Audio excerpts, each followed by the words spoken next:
Hello students, इस video में अपन कक्षा 10 का कार्यपत्रक 3 का सॉल्यूशन करेंगे। पहले दो कार्यपत्रक का सॉल्यूशन अपन कर चुके हैं। पहला क्वेश्चन है द्विघात समीकरण का मानक रूप लिखो। ये जो पहला सवाल हर कार्यपत्रक में आ रहा है वो एक एक नंबर के सवाल इन्हीं में से परीक्षा में पूछे जाएंगे। तो द्विघात समीकरण का मानक रूप होता है ax² + bx + c = 0, जहाँ पर a, b, c को गुणांक कहते हैं। क्वेश्चन सेकंड, क्या निम्न द्विघात समीकरण है? पहला, ये द्विघात समीकरण कब होती है? जब दिए गए बहुपद में x की सबसे बड़ी घात 2 होती है। तो x की बड़ी घात 2 दिख रही है, इसीलिए द्विघात समीकरण है। सेकंड क्वेश्चन ये दिया हुआ है x² - 25 - 3x बराबर x - 2 का होल स्क्वायर। पहले इसको सोल्व करेंगे। केवल यहाँ x² देख के अपन को नहीं बताना कि द्विघात बहुपद है, इधर को भी सोल्व करेंगे, दोनों तरफ दिया हुआ है। तो ये a - b के होल स्क्वायर से खोला, x का स्क्वायर - 2ab, 2 इंटू a की जगह x है तो x, इंटू b की जगह 2 है तो 2। ये माइनस इसलिए लगा क्योंकि यहाँ माइनस है, प्लस b का स्क्वायर यानी 2 का स्क्वायर। तो x², 2 दूनी 4x प्लस का 4, इधर भी x² और इधर भी x² है, दोनों प्लस का, तो इधर के x² से इधर का x² हो गया कैंसिल। अब पक्षांतरण करेंगे, इधर वाले नंबर्स को भी इधर ले जाएंगे, तो माइनस का 4x इधर आया तो प्लस का 4x हो गया। और संख्या माइनस की 25, संख्या को एक तरफ ले लिया और x को दूसरी तरफ ले लिया। माइनस का 3x और प्लस का 4x। जब भी चिन्ह अलग अलग होता है तो अपन हमेशा क्या करते हैं, बाकी। तो इसमें बाकी करेंगे, 4 में से 3 घटाए तो 1x बराबर 25 और 4 29। अब देखो इसमें x की सबसे बड़ी घात 2 नहीं आ रही है, इसीलिए द्विघात समीकरण नहीं है। नेक्स्ट, द्विघात समीकरणों को हल करने की कितनी विधियां हैं? टोटल 3 विधियां हैं, पूर्ण वर्ग विधि, गुणनखंड विधि और श्रीधराचार्य या द्विघाती सूत्र विधि।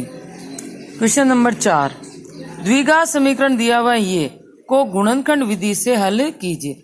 देखो परीक्षा में अपन किसी भी विधि से सोल्व कर सकते हैं, सबसे सरल जो होती है वो द्विघाती सूत्र विधि होती है। अब यहाँ गुणनखंड विधि से लिखा तो अपन इसको गुणनखंड विधि से करेंगे और आगे के सवालों को अपन गुणनखंड विधि से भी सोल्व करेंगे और द्विघाती सूत्र वाली विधि से भी सोल्व करेंगे। गुणनखंड विधि क्या होती है कि सबसे पहले जो a होता है और जो c होता है, यानी x² का जो गुणांक है और जो अचर पद है उसको गुणा करेंगे। x² का गुणांक तो है √2 और ये है 5 वर्गमूल 2। तो √2 को 5 वर्गमूल 2 से गुणा किया तो √2 को √2 से गुणा किया तो आ गया 2, फिर 2 को 5 से गुणा किया तो 10। अब 10 के गुणनखंड लिखने की कौन कौन से ऐसी 2 संख्याएं जिनको गुणा करने पर 10 आता है? एक तो 10 को 1 से गुणा करे तो 10 आता है और एक 5 को 2 से गुणा करे तो 10 आता है। यहां तक गुणनखंड होने के बाद आगे देखना, अगर प्लस का चिन्ह आ रहा है तो अपन को देखना कि इन दोनों में से कौन से जोड़े को प्लस करने पर 7 आता है। तो 5 और 2 को प्लस करने पर 7 आता है। यदि यहाँ माइनस का चिन्ह होता तो इन दोनों जोड़ों में से कौन सी 2 संख्याओं को घटाने पर 7 आता है। यहाँ प्लस है इसलिए अपन ने देखा कि इस जोड़े को जोड़ने पर, 5 और 2 को जोड़ने पर कितना आता है 7। तो ये 5 और 2 का गुणनखंड, यानी 7 x के टुकड़े करेंगे, 5x और 2x। तो 7x को अपन ने लिख दिया प्लस का 5x और प्लस का 2x।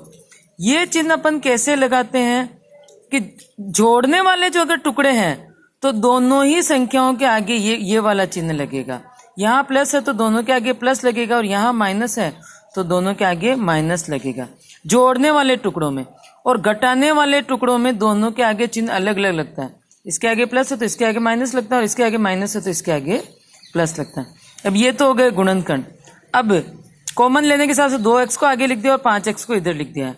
अब इस जोड़े में से भी एक संख्या उभयनिष्ठ लेनी और इस जोड़े में से भी एक संख्या उभयनिष्ठ लेनी। एक तो x कॉमन आ रहा है, x यहाँ भी है और x यहाँ भी, तो x कॉमन आ रहा है। √2 और इस 2 के भी गुणनखंड हो सकते हैं, √2 इंटू √2। तो √2x को कॉमन ले लिया, यहाँ √2 था वो बाहर आ गया तो कुछ नहीं बचा। x² में से 1x बाहर आ गया तो 1x यहाँ बच गया, प्लस इस 2x में से x तो जो का जो बाहर आ गया, 2 के गुणनखंड हुए थे √2 और √2, उसमें से एक √2 बाहर आ गया तो एक √2 अंदर आ गया। अब यहाँ इन दोनों में से भी कॉमन निकालना, तो 5 कॉमन निकला, 5 यहाँ भी दिख रहा है और 5 यहाँ भी दिख रहा है, तो ये 5 कॉमन निकल गया। यहाँ से तो बच गया x प्लस यहाँ 5 कॉमन निकल गया तो √2। बचने का मतलब जिसको बाहर निकल रहे हैं उसका भाग यहाँ देने पर कौन सी संख्या बचती है वही अंदर लिखते हैं। यानी 5x, 5 बाहर निकाला तो 5x में 5 का भाग देने पर x बचा। इसमें से भी 5 बाहर निकला तो इस 5 का भाग इसमें दिया तो √2 बचा है। ए गुणनखंड तो ये कोष्टक वाला, कोष्टक हमेशा सेम बनेंगे। ए गुणनखंड तो हो गया एक्स प्लस रूट 2, ये एक्स प्लस रूट 2, और दूसरा गुणनखंड ये हुआ रूट 2x प्लस 5। अब ये तो आए हैं गुणनखंड, इसी से अपन अगर शून्य निकालते हैं, इसको अपन 0 के बराबर करेंगे तो x बराबर कितना होगा, माइनस का वर्गमूल 2। ये प्लस 2 बराबर 0 है, इधर जाएगा तो x बराबर माइनस का वर्गमूल 2, और इसको 0 के बराबर 2 करेंगे तो रूट 2x बराबर -5, पहले प्लस 5 को इधर भेजा तो -5, x बराबर -5 बटे हुए वर्गमूल 2। Next question, x square minus 8x plus 12 का हल ज्ञात करना है। अब जैसे पिछली संख्या में क्या था, 1 और 12 को गुणा किया तो 12 ही आया। अब पहले 12 के गुणनखंड करेंगे, यानी ऐसी कौन सी दो संख्या है जिनको गुणा करने पर 12 आता है। 12 को 1 से गुणा करो तो 12 आता है, 6 को 2 से गुणा करे तब भी 12 आता है, और 4 को 3 से गुणा करे तब भी 12 आता है।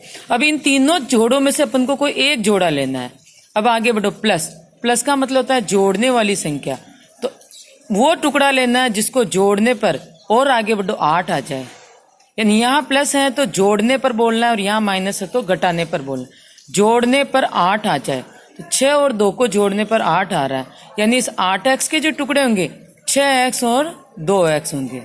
ये 6x और 2x लिख दिया प्लस पर। अब इनके चिन्हों को देखोगे, 6x और 2x के आगे कौन से चिन्ह लगाएंगे। अभी पिछले सवाल में बताया कि जोड़ने वाले टुकड़े हैं, अभी देखा 6 और 2 को जोड़ने पर 8 आ रहे हैं, तो जोड़ने वाले टुकड़ों के आगे हमेशा एक जैसा चिन्ह लगता है। यहाँ माइनस है तो दोनों के आगे माइनस लगेगा, और यहाँ प्लस है तो दोनों के आगे प्लस लगेगा। अब यहाँ माइनस है इसीलिए दोनों के आगे अपन ने माइनस लगा दिया। अब निकालेंगे अपन उभयनिष्ठ या कॉमन, इसमें से केवल x कॉमन निकल रहा है, ये x कॉमन निकला। यहाँ से तो बच गया x, x स्क्वायर में से एक x चला गया तो एक x रह गया, माइनस ये x बाहर चला गया तो केवल 6 बचा है। अब यहाँ पर अपन प्लस लिखे या माइनस का चिन्ह लिखे। देखो पहले जोड़े का चिन्ह, पहले ये दो जोड़े बन रहे हैं अपने पास, ये पहला जोड़ा और ये दूसरा जोड़ा।